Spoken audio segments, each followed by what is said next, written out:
Well, hello everyone. Before I begin, I'd just like to ask all of you to put your mobile phones onto silent, please. Well, here we are. It's 5:30 on a Thursday, and it's one of those awkward times of the day. You know, is it late afternoon or early evening?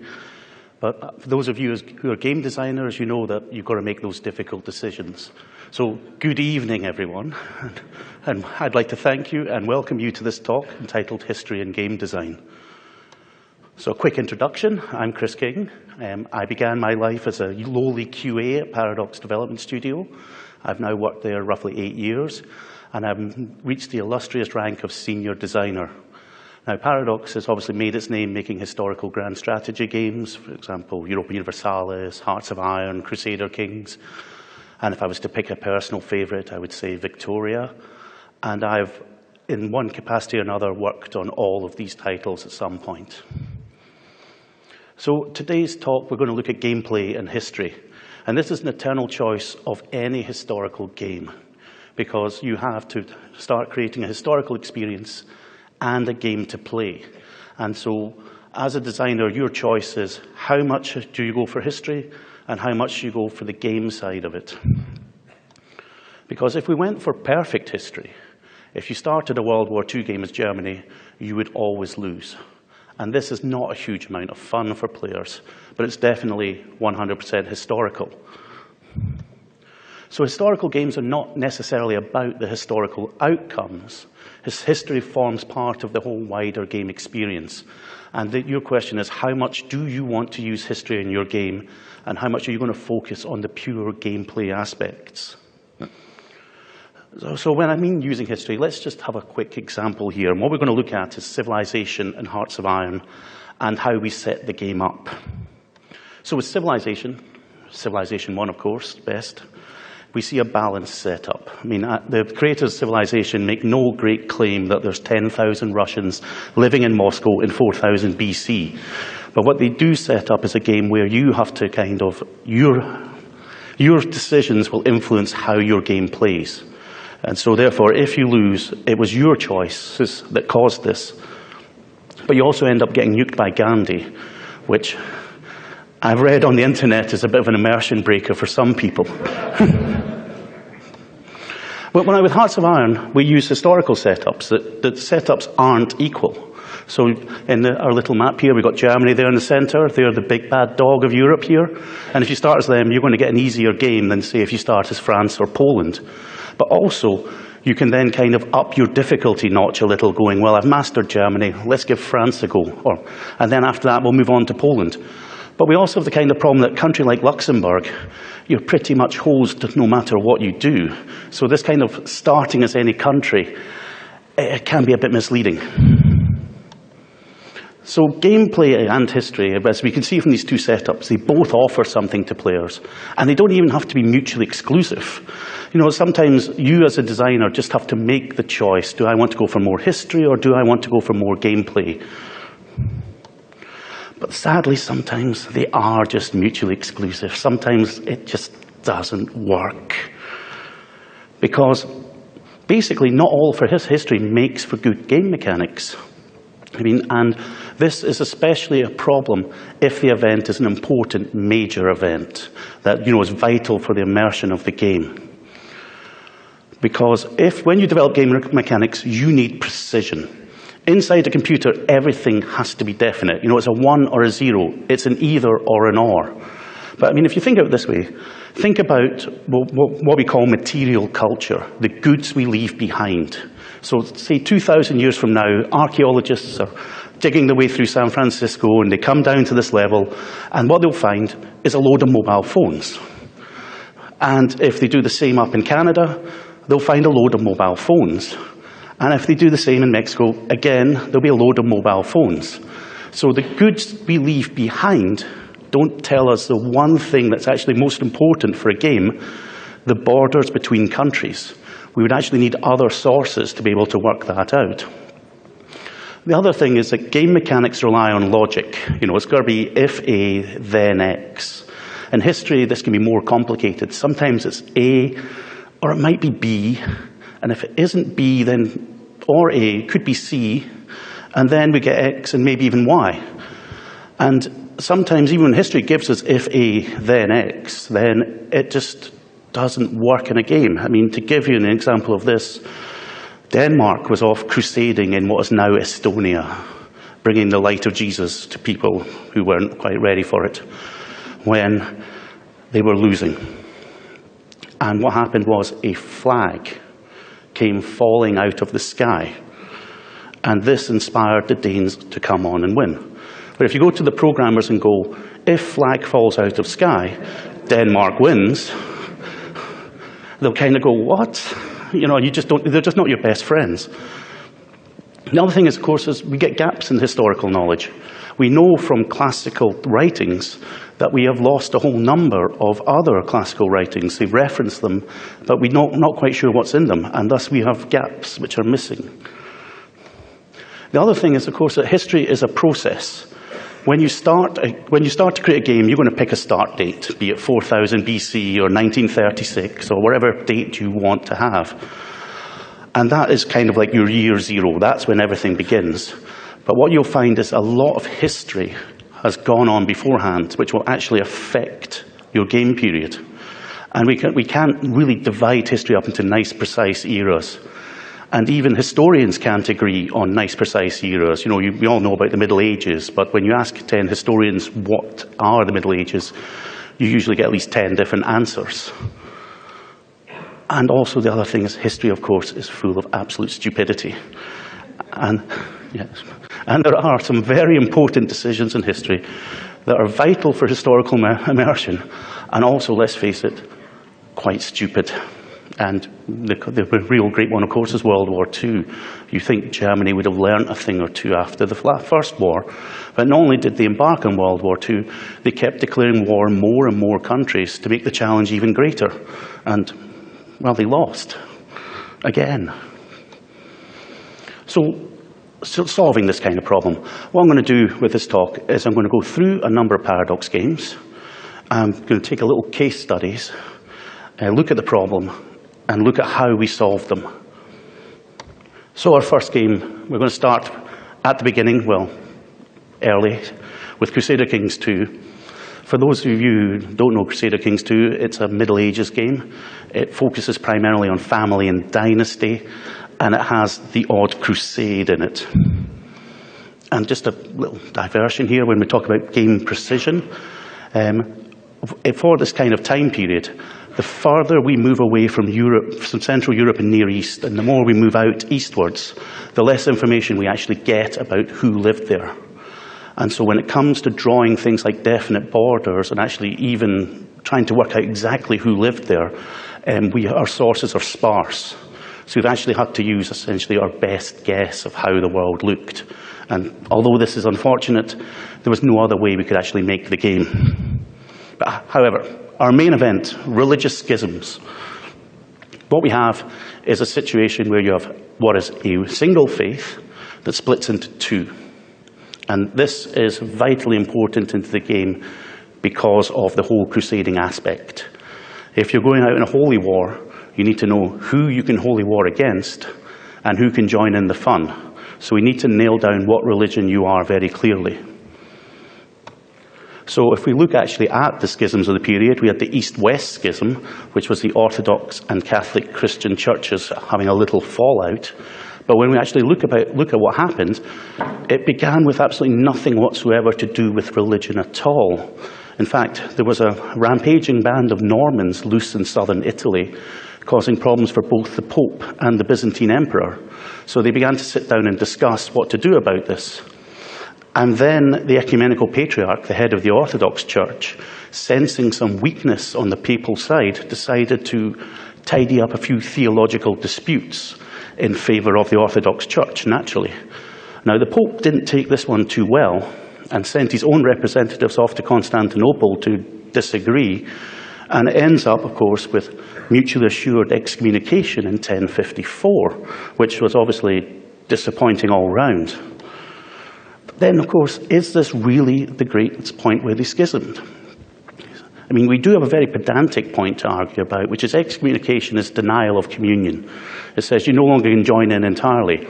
But in order to deny people communion, they actually have to be in communion. So you can get into this very technical, pedantic argument that maybe they still are all one glorious team. And you also have the kind of thing that the Pope and the Emperor did continue to actually get along. In 1095, the Emperor appealed to help from the Pope to help against the Turks.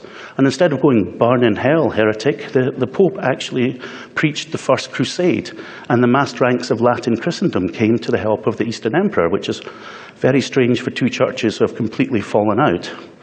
In fact, some historians put the date at 1204, when the Crusaders decided to sack Constantinople, which didn't go down well at all with the locals.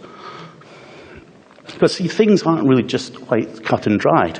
What we actually see is two religious power figures, the Pope in Rome and the Ecumenical Patriarch in Constantinople, vying for supremacy. They want to be first amongst equals, but they're also trying to get along as well. So we look through and we see just a number of events that steadily see them diverging. For example, the Pope would crown his own emperor in 800 AD, which was obviously a bit of an affront to the Eastern Emperor in Constantinople. And our other great schism, of course, is the Sunni-Shia split. And again, this starts with absolutely nothing whatsoever to do with religion. It's actually about who should succeed the Prophet Muhammad when he died. And there were those who favoured his son-in-law Ali. They became collectively known as the Party of Ali. And he would actually become caliph in 656, and then he would get murdered in 661. And his supporters would then transfer their support to him and his heirs, known as the Alids. Now, this party of Ali would obviously evolve into Shia Islam. So when we talk about history as a process, here we see an event in 661, which actually affects our present day. So, I mean, that's the kind of time frames you can be looking over. But again, this was not really a religious dispute. The Alids and their supporters were opponents of the Umayyad and Abbasid caliphs, and so therefore they were again just vying for political supremacy. But in this kind of arena, it makes a lot of sense to brand your opponents as unbelievers, not following the true faith, to undermine their legitimacy. So what really drives this is politics rather than religion. And even to this day, of course, Shias take part in the Hajj to Mecca, which is apparently the mark of a true Muslim. So you've got to ask yourself, is there really a religious schism or isn't there? You know, it's just not very clear. And in fact, religions themselves evolve over time. The Catholic Bible was not nailed down till 546. The whole tenets of Catholic and Orthodox dogma have steadily evolved over the years. And Sunni Islam, being 600 years younger than Catholicism, was obviously even in more flux in our time period. The great Islamic schools of jurisprudence were only just starting to evolve. So during the CK2 time period, what it was to be a Sunni Muslim was actually changing over the whole time period.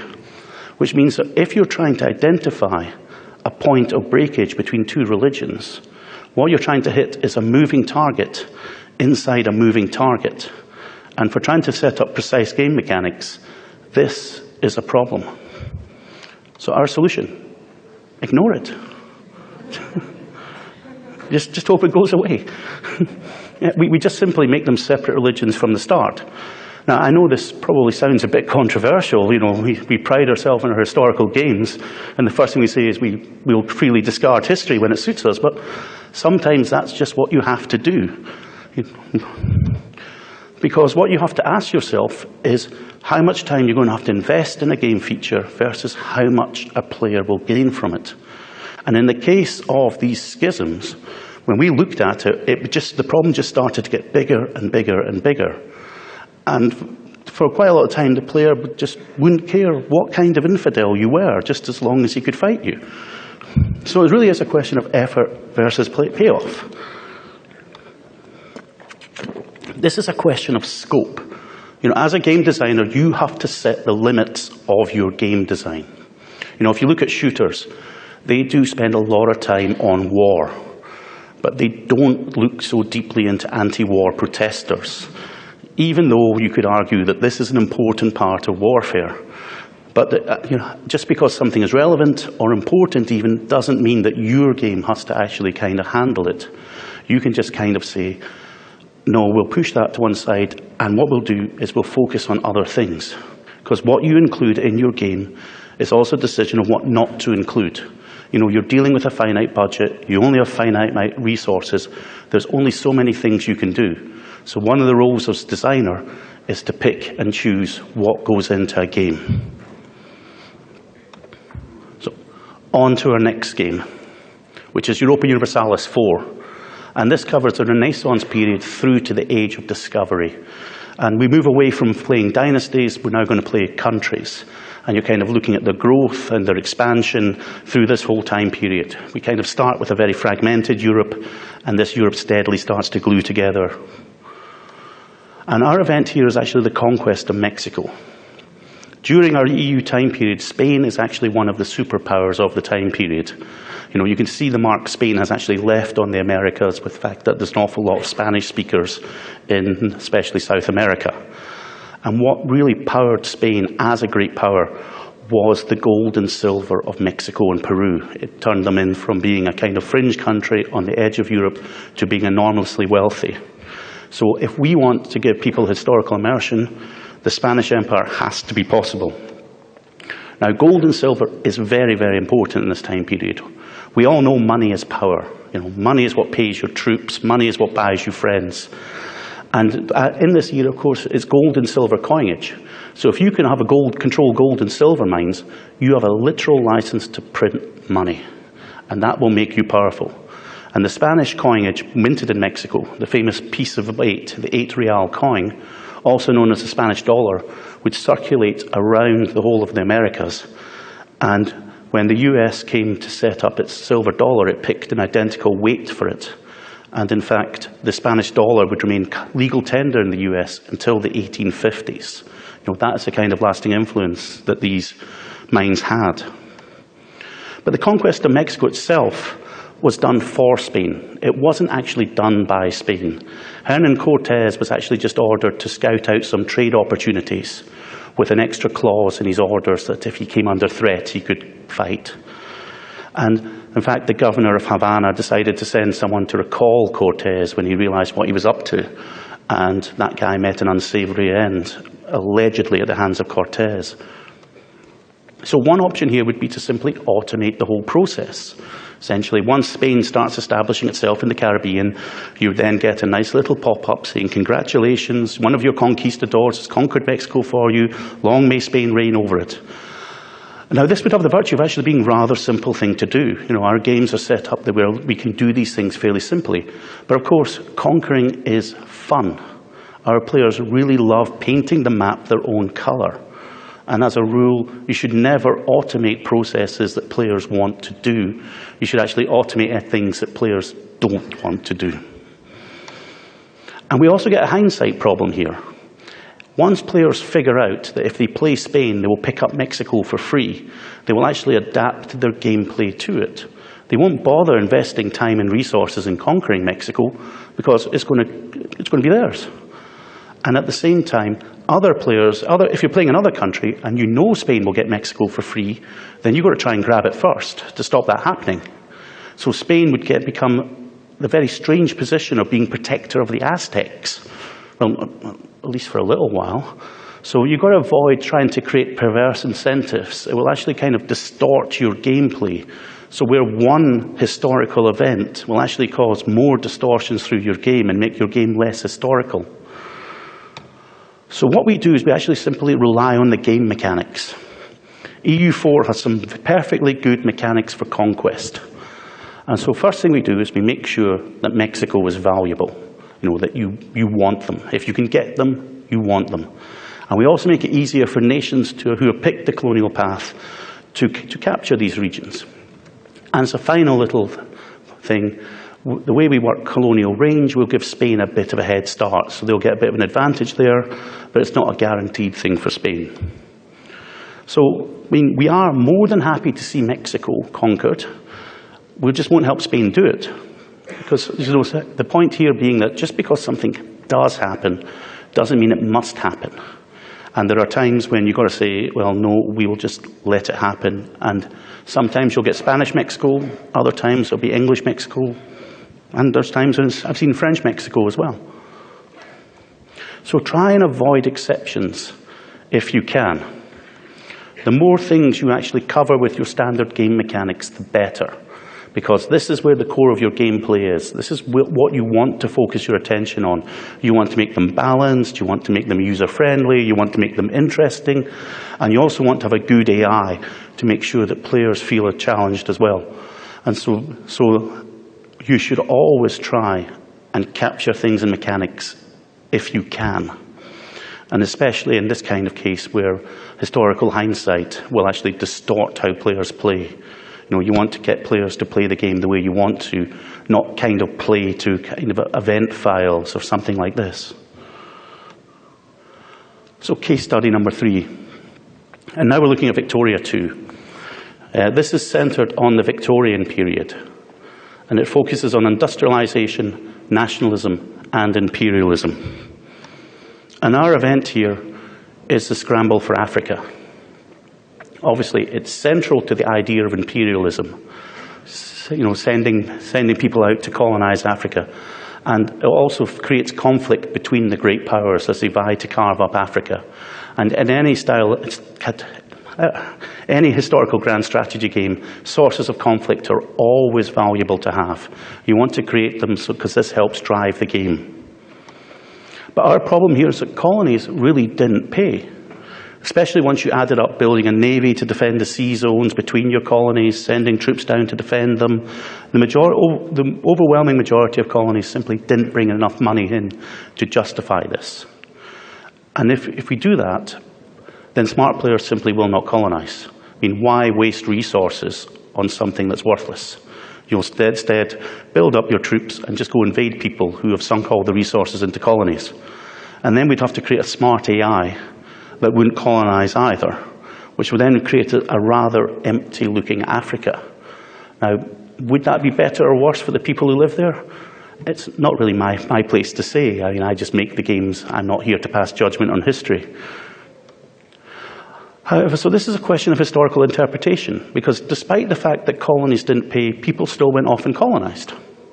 And there's been all sorts of explanations put up. Some people suggested it was all about being prestigious. To be a great power, you needed colonies. Other people suggested that it was actually a way of distracting people from domestic issues. You know, you have a nice foreign adventure, and then that'll be in the newspapers. However, there is one man who can explain everything.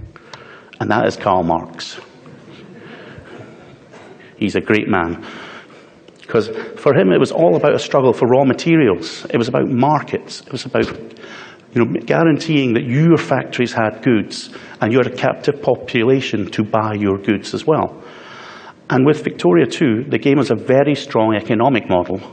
And this kind of really dovetails very nicely into it. So we can then set up a nice reward mechanic for people to colonize, which has nothing to do with the actual expense of colonization, but it's more a benefit to your wider economy. So Marxism is great for a designer. I do recommend it. It takes a very deterministic approach to history. It's a very mechanistic one. So it converts very naturally into game mechanics. Before socialism, there must be capitalism. Marx is very clear on this. And I know it sounds crazy talk. I know it sounds a bit like communism. And that's because it is communism. But when you turn this into design, it's actually great to work with. If you tell the designers, if you tell the programmers that if capitalism power equals 100, then socialism, they go, great, I can work with this. So it's far better than flags falling out of the sky. So if you choose to use a historian, it's not really actually an endorsement. You're not actually trying to peddle anything like this. Unless you want to, of course. I mean, Gene Roddenberry made quite a career out of that. So there's no need to start the revolution. Because historians don't always agree. The cynical would probably remark that that's how they make their money. But I never said that. So it always pays to shop around. Look at the various historical interpretations and find the one that's going to kind of dovetail nicely into your game. What game experience you're trying to offer people. And then look for the historian that kind of will tie these two things together. So let's now move on to our next game. It's Hearts of Iron 4. It covers years 1936 and 1948. It's obviously all about World War II. And I would say it's probably Paradox's most war game type game. But let's just talk a bit about stupidity first. Because also, I did mention that Germany, if it had any sense at all, simply wouldn't start World War II. So how do we reward players for starting World War II as Germany? What we do is we set it up so incredibly simply, regardless of what Germany will do, Britain and the Soviet Union will both get chances to attack Germany anyway. So as a German player, sooner or later, you're actually going to be in war. So you might as well fight at a time and place of your own choosing rather than someone else's, because that's what smart strategy is all about. So we give German players a strategic reason to go first. But our event here is the Anschluss of Austria. It's obviously a very key step on the road to World War II. It's a very famous one. I mean, we've all seen The Sound of Music, or at least heard of it anyway. And it's also very vital for the balance of the game. If we want a Germany that's big enough and bad enough to be a threat to world peace, we need to give it the extra resources and industries that Austria supplies. Now, this event is very unique. You know, it's only really about Austria. I mean, it's not even about being German-speaking. You know, it wasn't like Luxembourg or Austria were the German alternatives. There's a lot of this to do with Austrian internal politics. Essentially, the country had been on a knife edge since 1934, where they'd actually had a small-scale civil war. So at the first pressure from Germany, it was always going to be in a weak position. In fact, in 1934, Germany had actually tried to do the Anschluss. But at this point here, Italy stepped in and said no. So essentially, you have this kind of thing where you have a very unique event, which is tied in very specifically to a country, with a lot of external actors in it. So we come into scope and dependencies again. When we look at what Hearts of Iron is trying to be, it's not an Austrian politics simulator. I mean, Austria only lasts 2 years in the game. It's less than a quarter of it. It's not something worth investing a lot of time in to get Austrian politics just right. And also, if you start, the more dependencies you put on an event happening, the harder it is to happen. So if we kind of start giving more and more countries a choice on what to do about Austria, then the odds of getting the combination that will give you the Anschluss will decline with each country, thus making the event less likely to happen, which will affect your future balance and also affect the immersion for players. So what we do is we essentially abstract out this problem. We make this a choice for Germany. As Germany advances down the road to war, it will unlock the option to start the Anschluss. And then, once that happens, we simply give Austria a choice of saying yes or no. And we do that primarily if a player selects Austria. I mean, we definitely don't want to kind of give you a country that you will game over in 2 years, regardless of what you do. So we kind of have to put that in. But the Austrian AI will usually say yes, because again, we need the immersion. And so with that, we remove all the other actors from the equation. And that removes your dependencies, it removes points of failure, it makes the event far more likely to happen. And that is actually the goal of the whole purpose of the Anschluss, well, at least from Hearts of Iron's point of view. So when thinking about this and thinking about game mechanics, don't try and stretch them. You know, you should be aware of the limitations of your mechanics and also be aware of the edge cases that history throws up. I mean, these edge cases can be difficult, they can be awkward, and if you try and ram them into your standard game mechanics, your game will get big, it will get unwieldy, you'll suddenly find a game that's harder to test, it's harder to balance, your interface gets more complicated, and these kind of detract from the overall gameplay. And especially for an event that's only really between two countries, it's not worth it. So when to use these kind of things? Now, there are no rules, I'm afraid. There's no bumper fun book of Paradox design choices. But I can give you some general advice. When thinking about game features, start thinking about how central it is, how important this is to your core gameplay, because that will determine how much time and effort you should invest into a game feature. So the more critical, the more time. So with game mechanics, it's excellent if you can do this. The more you can capture in the game mechanics, the better. And from that kind of narrow kind of perspective, these kind of historical exceptions are distraction from the main game you're trying to make. So you should always try and see what can we do with our mechanics, what kind of things can we capture. The more, the merrier. With abstraction, we're going with the opposite direction. You shouldn't try and do too much. You should, make things kind of simple by kind of abstracting things out. Because some concepts can just be very difficult to include. Other ones are, just too unique to be worth the effort. With historical interpretation, one thing to try and always avoid are mini-games.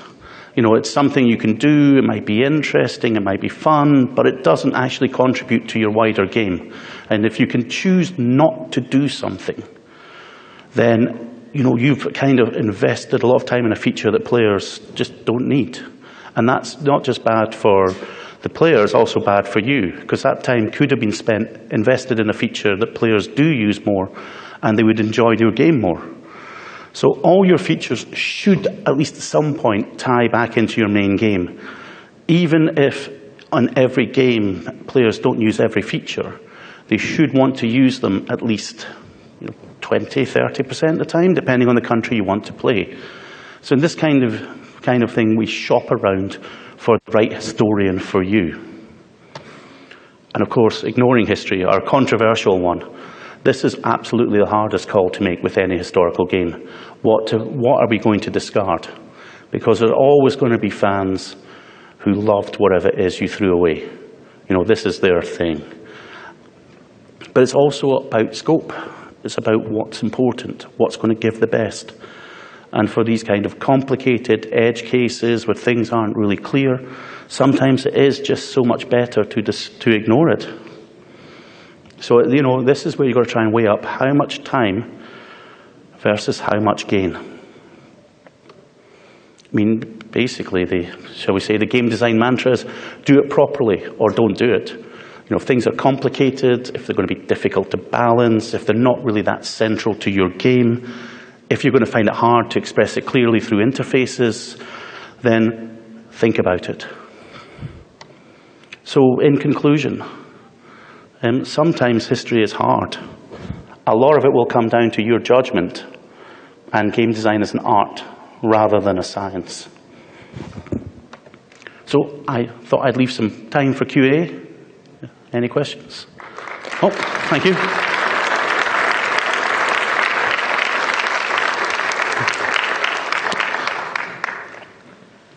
I was playing some of Creative Assembly's Total War games recently. Yeah. And I think that you could say, compared to Paradox's games, their depth of history is shallow. Not to its detriment, but it's more shallow. And I think that the mechanics in, say, Victoria 2, still a fun game. Got a Creative Assembly guy looking at me there.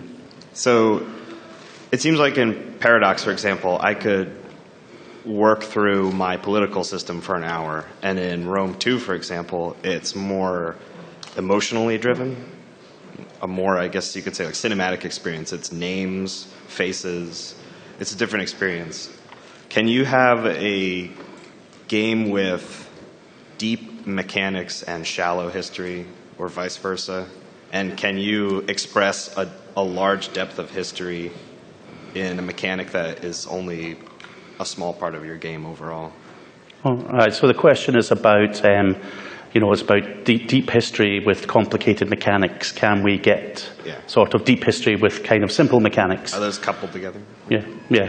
It depends really on the historical event you're looking for. I mean, I could say that the Anschluss of Austria event here is a very shallow mechanic, but it captures a very important historical event. So a lot of it depends on the event you're dealing with. Where are you going? Some events are very nice and very neat to capture in a fairly simple mechanic. War is very good for that. Tanks driving across the Soviet Union, easy and fairly shallow mechanic. Mm-hmm. All right, thank you. Yes. So I guess I'm intrigued by the stuff that you said you sort of don't use because it's hard. So when you talk about Marxism and capitalism and you talk about the idea of the scramble for resources, I'm interested in how much you really put into thinking about, well, what are the things beyond the resources that propel those kinds of decisions? So the fact that you have conquest in Africa from Europeans has something to do with race. The Spanish colonization, yes, there's gold, but you have to sell these things to people.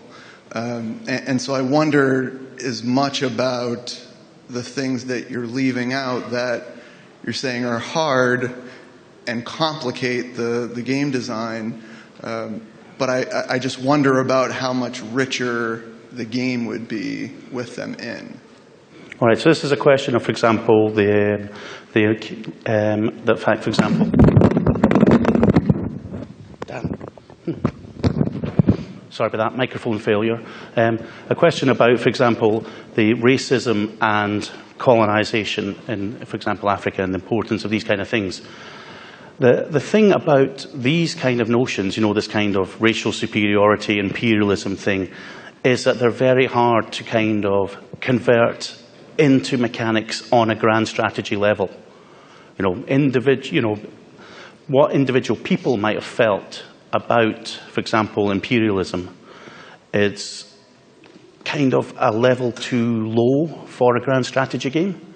So it's not that we aren't aware of, for example, the elements of racial superiority that perpetrated imperialism. You have Kipling's great poem, White Man's Burden, that expresses it very clearly.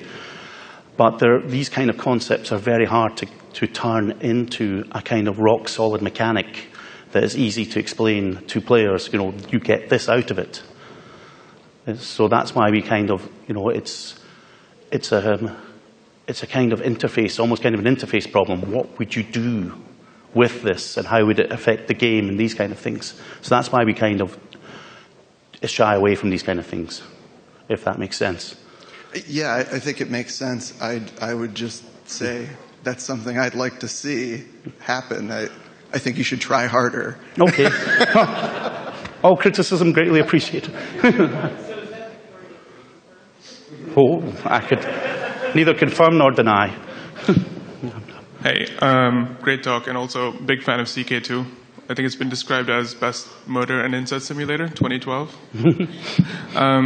So I noticed that in the early versions of the game, in terms of the types of empires you could create, it was very historical. It was either the Holy Roman Empire or the Byzantine Empire. But in later iterations, I think based on player feedback, you expanded the definition or the scope of empires that could be created. So more broadly, I'm curious, how do you guys balance and think about what players ask for that may sometimes border on the ahistorical or outrageous or outlandish versus maintaining that historicity? Yeah, well, it wasn't just... this is talking about Crusader Kings 2, and in the first incarnations of Crusader Kings 2, we had like 2 empires, and as the game went on, we'd add more and more of them. Now, this is partly, again, as you say, the fans coming to us and saying, we'd like to be able to make more empires. But there was also an element of us scratching our heads round the kind of design table going, why not other empires? Just because it just happened to be the Holy Roman Emperor doesn't mean that there couldn't have been other emperors. So we felt for that idea of being able to kind of explore a world and kind of have fun in it and explore history, we felt that being able to add more empires would also add more to the game experience. So when fans come to us and go, we want something, we will do our best to accommodate, and sometimes we will have to sadly say no. But if we feel that definitely this will add something to the historical experience, we are more than open to doing it. Gotcha. Do you have any examples of truly ahistorical things that were just suggested and off the table? Well, the random new world in EU4, no, but that was actually one of my long-time design goals for Europa Universalis. I always felt that a standard new world was obviously a very kind of... It made the game too predictable. So going for a completely fantasy new world then made it less about, you didn't know where things were. So then you had this true feeling of exploring the unknown. So in one way, it makes the game less historical. North America and South America look very different. But another way, it's actually more historical because you send your ships out into the unknown and you actually have no idea what you're going to find. So sometimes these fantasy things can actually add more to a game than actually take away. Cool. Thanks. Yes? Yeah, so making historical games, I guess you've had a bunch of, especially when compromising with historicity, you'd have fans that are like really adamant about some sort of detail that they feel is a must in a so-and-so game. I mean, to the point where they might be completely fine with knights respawning in a like a medieval combat game, but they're not fine with some like having a certain color on their headgear or whatever. So, how do you guys handle the community in those kind of situations? Okay, so this is just a question about handling the community and the kind of, the suggestion is inconsistencies with some of the requests they make.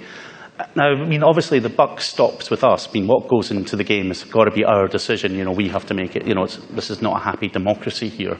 And basically, the only thing we can really do is just be honest with the community and be upfront and say, this is what we're adding. This is why we're adding it. I'm sorry we're not going to add this, but we made the decision. And that's the best way of community management. There's no point trying to pretend that, maybe if we get another 100 downloads, we might add the feature. It never goes down well with those kind of things. You just got to be honest and just say, I'm sorry, it's not happening. Do they usually buy it? Sometimes, Fans are fans. Any more questions? All right, no. The question when the slide deck will go online. I have a date to give it to GDC, otherwise they'll be really upset with me. I don't know what it is off the top of my head, but it'll definitely be given to GDC to be put up online. So you mentioned that like Hearts of Iron, like your games focus on different things. So like Hearts of Iron focuses on war and Crusader Kings on like familial dynastic relationships, and Europa on like colonial expansion. Is that something that you do intentionally to sort of distinguish your games from each other, or is it more like you feel like different focuses fit different time periods? Okay, so it's about the different focuses in Paradox games. It's a bit of both, really. We obviously want you to not kind of, fire up Crusader Kings and find it's a pale imitation of Europa Universalis, but in the medieval period. If you want Europa Universalis, you don't want Crusader Kings. So we want to try and make the games distinct from each other. But on the other point of view is that part of the reason why we don't kind of go for one single game that spans everything is that the time periods start to change. So, with Crusader Kings, it is all about dynasties and these kind of things. As we move into the Europa period, the dynasties become less important than the countries do. And then transition to Victoria, things like nationalism becomes very important. The old multi-ethnic empires constructed during the Europa phase start to come under pressure. So it's partly for historical reasons and it's partly for gameplay to give players something as well. Okay, thanks. Are we done? All right, well, I'd like to thank you for all turning up. And please don't forget to fill out the forms afterwards and give me a good score. I'd appreciate it.